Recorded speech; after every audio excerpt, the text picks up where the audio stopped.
Sometimes what we perceive as mental illness might be rooted in poor theology. Our beliefs about God shape our worldview, affecting how we interpret suffering and our self-worth.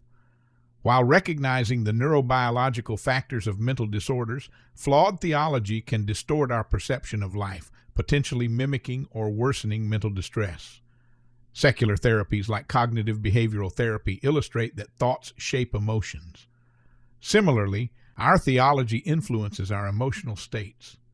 Understanding God's character, His goodness, justice, and forgiveness can reshape our perception of worth and identity.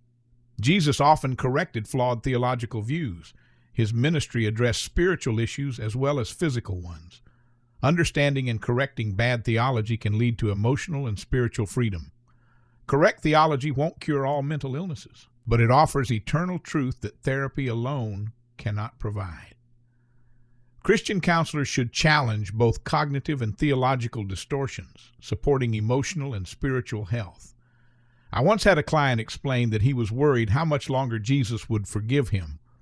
He attended a relatively conservative church that regularly taught the truths of Scripture, and yet he still did not understand that there was no end to the forgiveness of Jesus.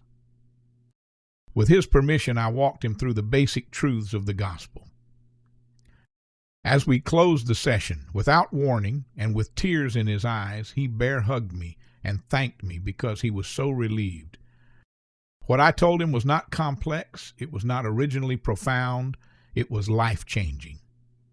Accurate theology leads us to the truths of Scripture and the promises of God, and sometimes that is the most significant gift that a client needs. Bring that gift to your client whenever the door opens.